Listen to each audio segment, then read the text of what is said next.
The Peter Schiff Show. Well, Janet Yellen today concluded her two-day testimony. Yesterday, she testified in front of the Senate, today in front of the House.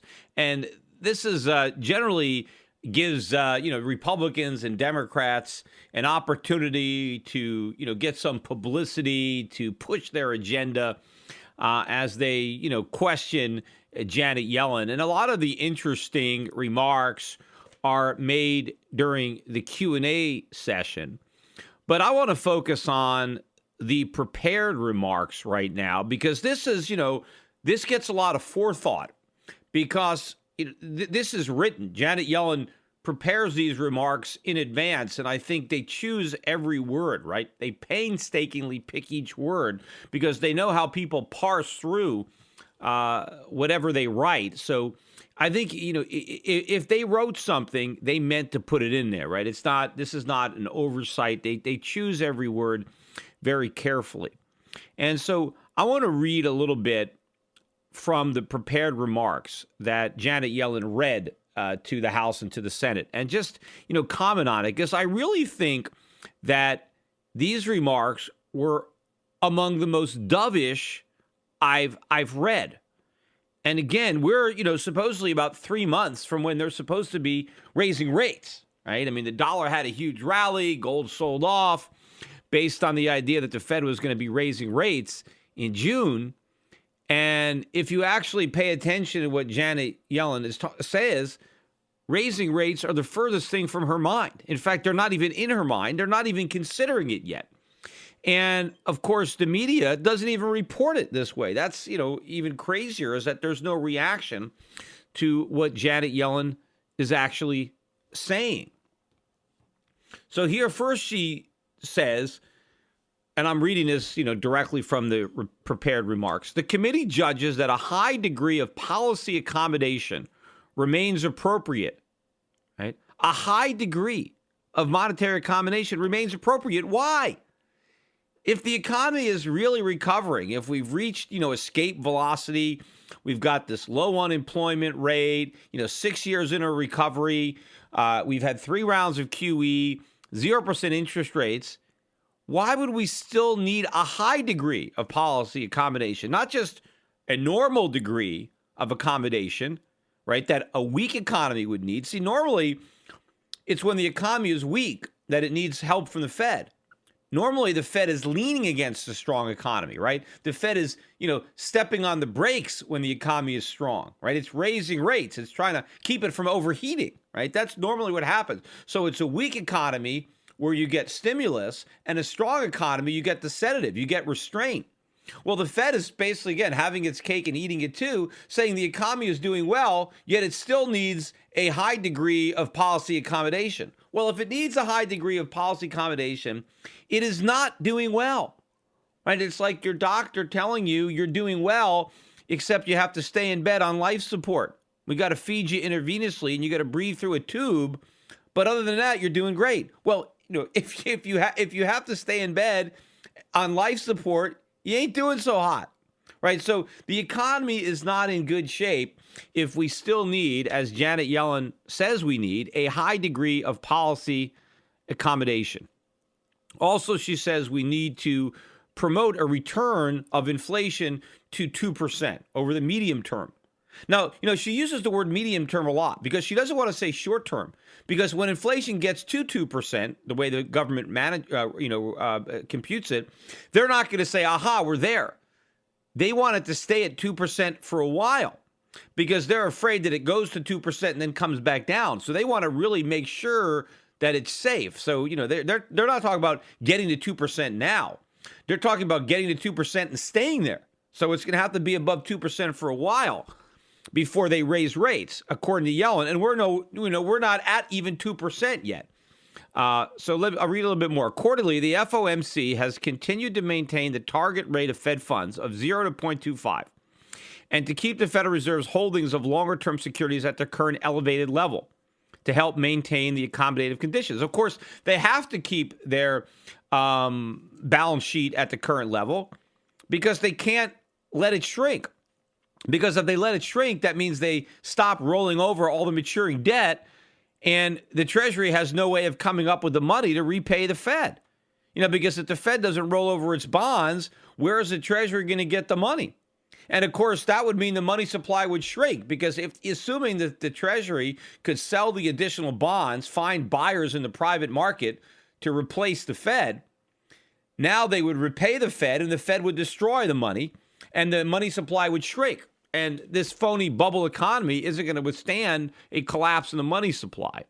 So that's the reason that they're not, that they're staying accommodative, because, they know that they need to buy these bonds. But let me continue reading here about the forward guidance. The FOMC is also providing forward guidance that offers information about our policy outlook and the expectations for the future path of the Fed funds rate. Right? In that regard, the committee judged in December and January that it can be patient in beginning to raise the Fed funds rate. This judgment reflects the fact that inflation continues to run well below the committee's 2% objective. Well below. It's not even close to it as far as they're concerned. Well below our objective. And that room for substantial improvement in labor conditions still remains. Substantial improvement.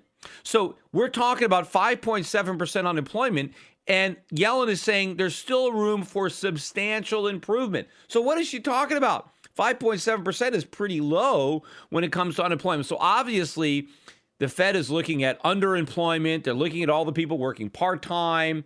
And so in that respect, if they're going to wait until we have substantial improvement on that front before raising interest rates, we're going to be waiting for a long time, because we're nowhere close to having those type of improvements in the labor market. But basically, the Fed is conceding that we still need a lot of improvement in the labor market, despite the fact that Obama and the Democrats are touting how great the labor market is.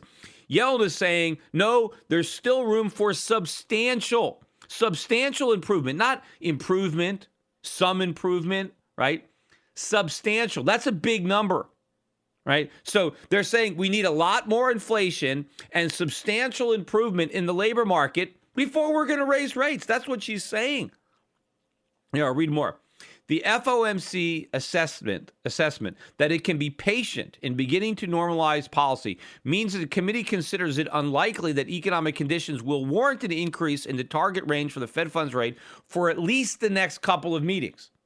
Right? Meaning that we're not going to raise it for at least the next couple of meetings. But she's not saying we're going to raise rates in a couple of meetings. She's saying that if we raise them at all, it wouldn't. The earliest we might do it is in a couple of meetings, but we're probably not going to, right? It says if economic conditions continue to improve, as the committee anticipates, the committee will, and get this is the real important part. So I'm going to start again. This is what she's talking about rates. If economic conditions, that's an if, right? If economic conditions continue to improve, which they might not, in fact, they're already weakening. But if economic conditions continue to improve, as the committee anticipates, the committee will at some point begin considering an increase in the target rate of Fed funds. Wait a minute.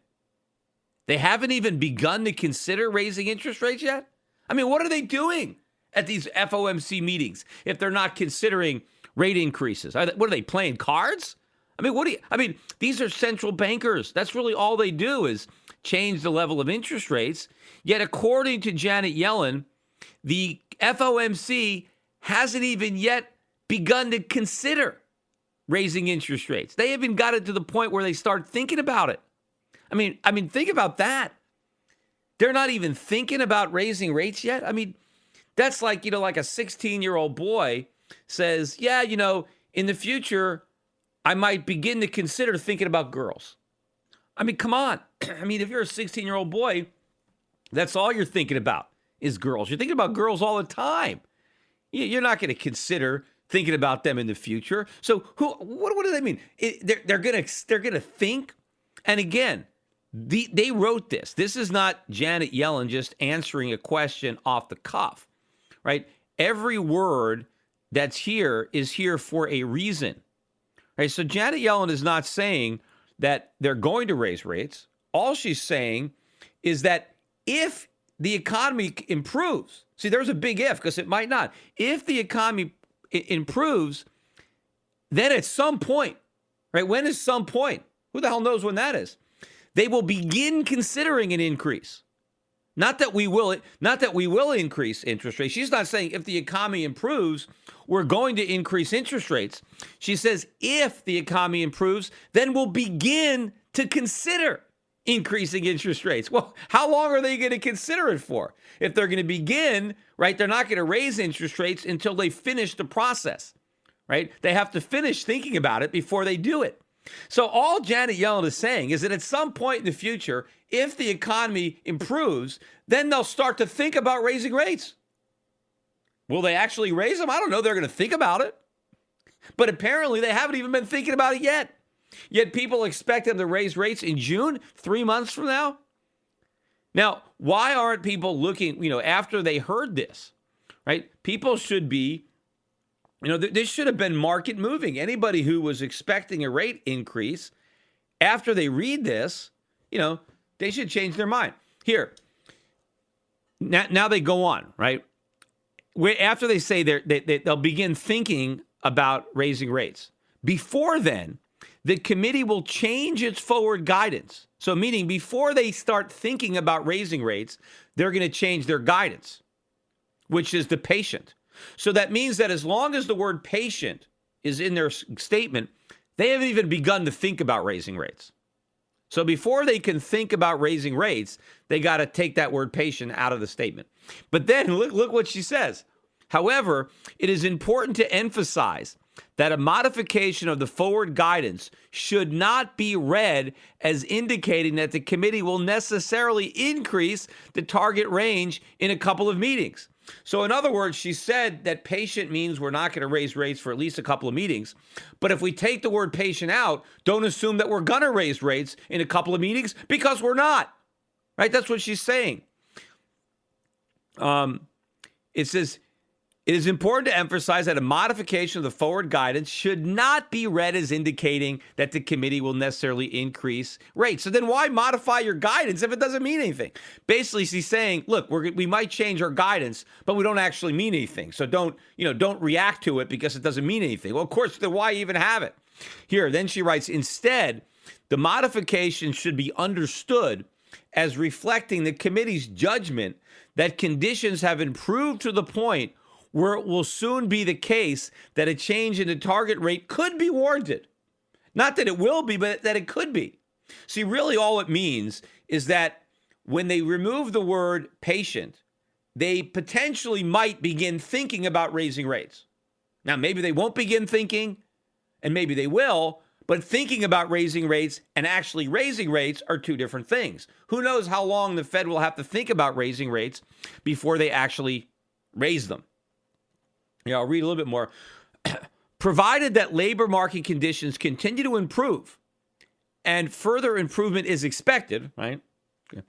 The committee anticipates that it will be appropriate to raise the target rate of funds rate when, on the basis of incoming data, the committee is reasonably confident that inflation will move back above in the medium term towards our 2% objective. So again, they estimate that if we get all this substantial improvement in the labor market, and if we get inflation over 2% in the medium term, not right away, we need to be confident that it's not just 2% now, but it's going to be 2% for a while. Then maybe we'll start thinking about raising rates. All right, does this sound like a Federal Reserve that's getting ready to raise interest rates? Yeah, here was the Wall Street Journal headline, right? As a result of yesterday's testimony, with these prepared remarks, this is how the Wall Street Journal reported, quote, Yellen puts Fed on path to lift rates. Where did they get off coming away with that? Yellen puts Fed on path to lift rates? No, she didn't. If anything, Yellen took the Fed off the path to lift rates by basically telling everybody that raising interest rates is the furthest thing from their mind. They're not even thinking about it yet. They haven't even begun the process to think about raising interest rates. Yet here's the head lead story.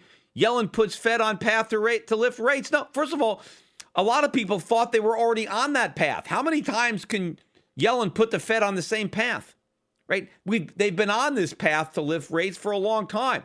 My point has been they were never really on that path. They were just bluffing. Yet here, Janet Yellen almost comes out and hits you on the head with a 2x4 and says, look, we're not raising rates.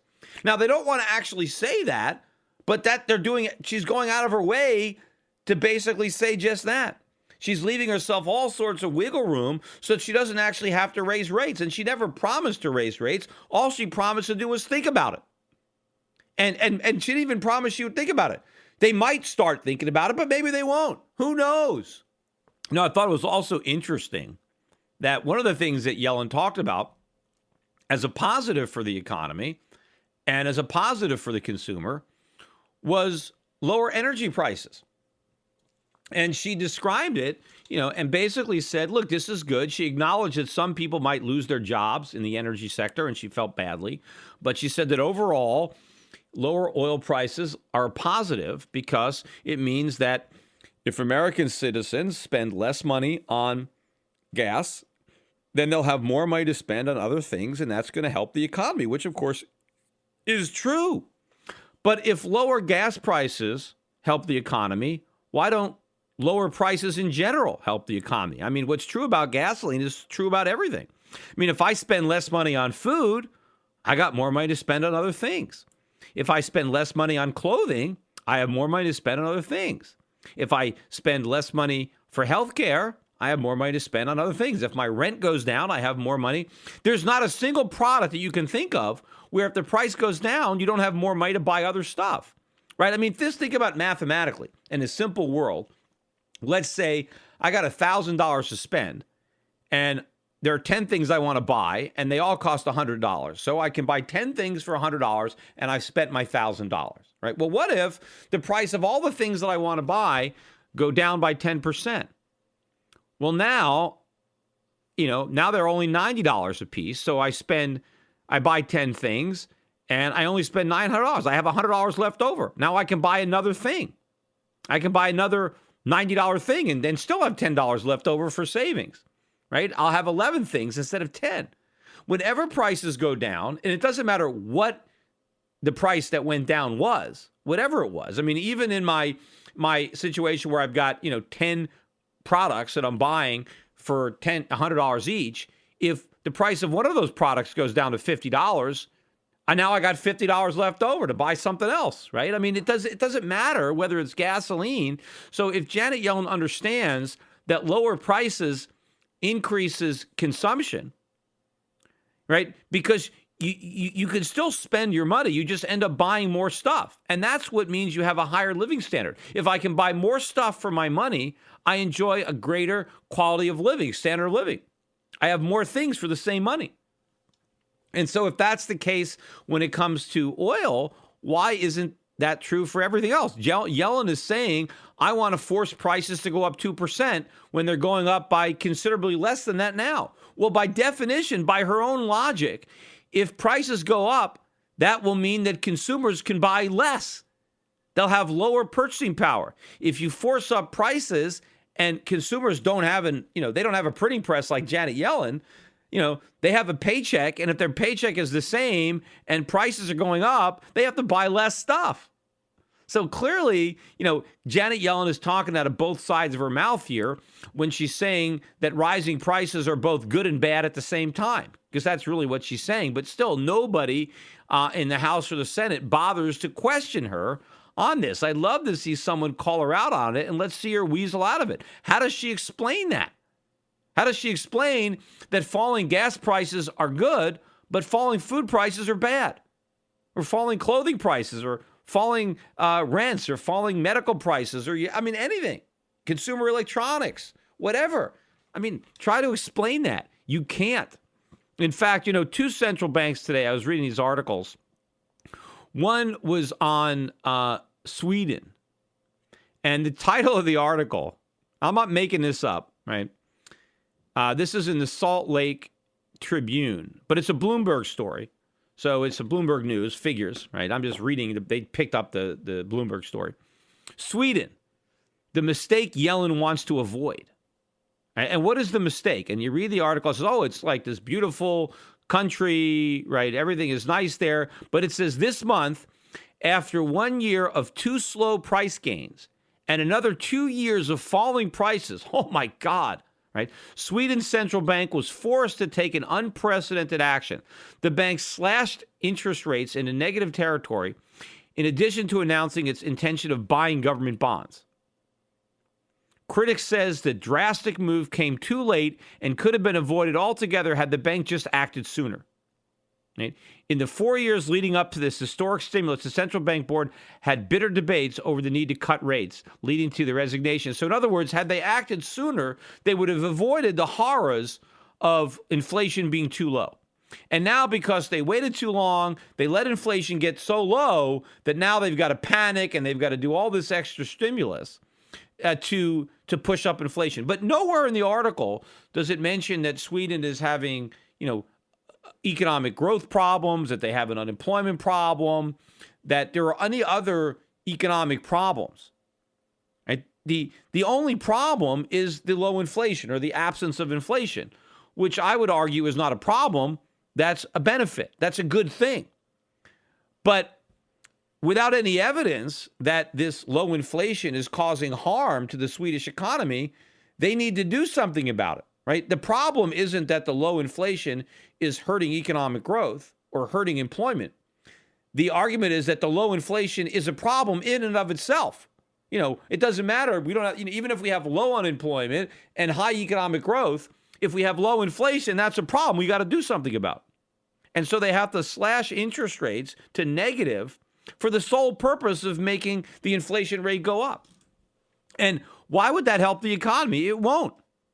It's going to hurt the economy. The economy will be less strong with a higher rate of inflation than it was with a lower rate of inflation. And it would have been even stronger with a negative rate of inflation. But if they're successful, and they will be, in driving up the inflation rate, it will be to the detriment of the economy. Now, the problem is going to be, of course, what happens when the inflation rate gets too high? Because they're always going to overshoot. They can't, fine-tune it to that degree. So at some point, they're going to have to raise interest rates much higher than they otherwise would have been to try to, put that inflation genie back in the bottle. But the fact that low inflation is seen as a problem in and of itself, even if there are no other problems. I mean, look at this article on Israel, because Israel lowered rates this week as well. They're the 20th central bank this year to lower rates. And interest rates now in Israel are at a record low 0.1. See, before they cut rates, they were at 0.25, which was probably also a record low. And so they just cut them to 0.1. Right. And it says the CPI declined by 0.9% in January. That means something that cost, $100 last year, you can buy for $99.10. Oh, my God. Right. Oh, what a disaster. People are going to stop spending. Right. Right. So the CPI declined by 0.9 against the backdrop of a decline in energy prices and a reduction in water prices. Oh, my God. Water got cheaper in the desert. What are we going to do about that horror? I mean, Israel, right, is in the Middle East. I mean, I'm sure that water is kind of expensive when you're in the Middle East, right? And, to the extent that you can bring down the price of water, that's a problem. Why? I mean, water is a basic necessity, right? I mean, if the Israelis can spend less money on water, doesn't that mean that they can spend more money on something else? Wouldn't that be an even better stimulus than less money on gas? I mean, you got to have water, right? You're going to die if you don't have water. You got to drink water. And the cheaper water is, the better, right? The more plentiful your water is, the less expensive your water is. And of course, I mean, water in general is relatively inexpensive. So the people that benefit the most from low water prices are the poorest people in society. Right? Bill Gates doesn't care what he pays for his water, right? But, the average guy, I mean, water bill is a big deal. And so water prices going down. Oh, my God, this is terrible. Also, the article mentioned a decline in housing components. So that's probably rents. So rents went down. The price of water went down. The price of energy went down. These are all good things.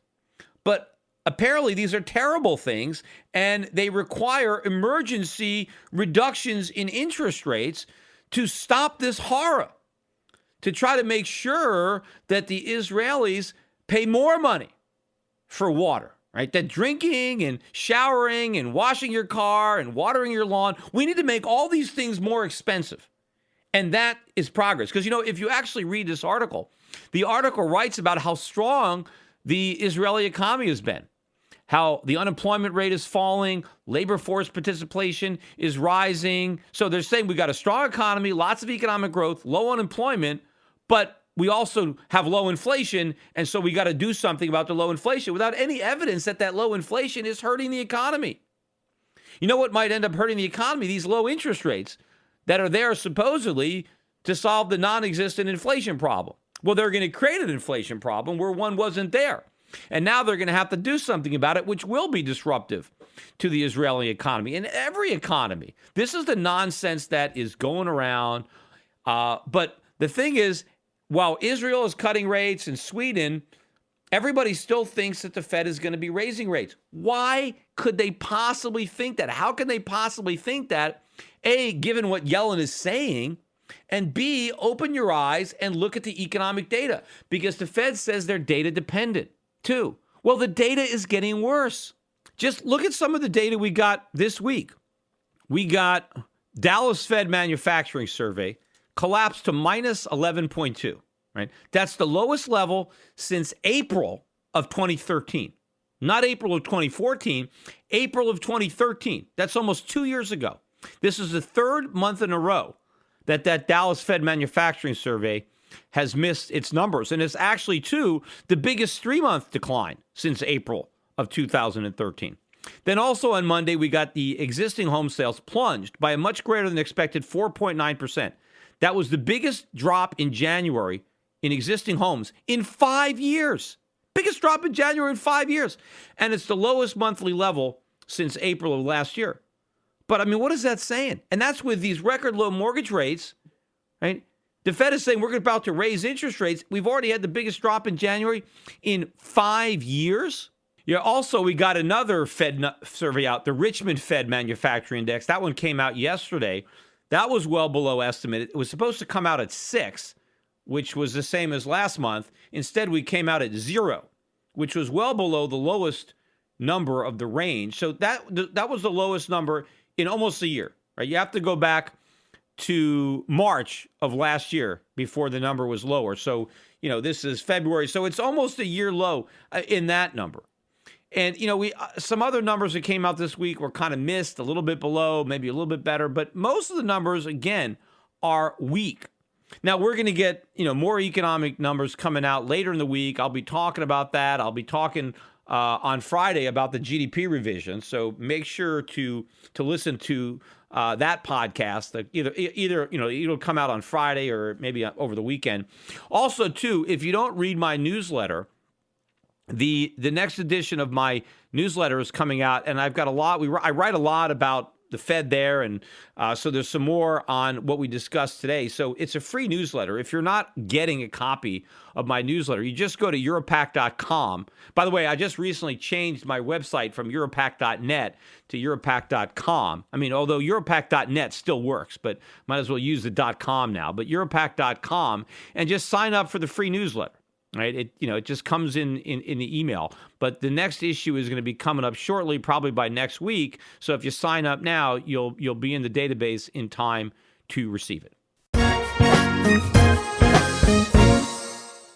Today's financial advisors behave like pro wrestling TV commentators. They scream that the recovery is strong, debt is manageable, inflation is low, and that the Federal Reserve has everything under control. They may be oblivious, but the danger is real. Looking beyond the media hype can open a world of broader investing ideas. Euro-Pacific Capital is a registered investment advisor that offers stock-focused wealth management services that closely follow the strategy of our founder and CEO, Peter Schiff. We concentrate on those countries that are more closely in tune with Peter's vision of how capitalism is supposed to work. And these investments are not hard to find, provided you know where to look. Isn't it time you change the channel and let Euro-Pacific put a little reality back into your portfolio? If you live in the United States and have $25,000 or more to invest, call 800-727-7922. That's 800-727-7922. Non-U.S. residents access similar strategies through Euro Pacific Bank at europacbank.com. Euro Pacific Capital and Euro Pacific Bank are affiliated companies.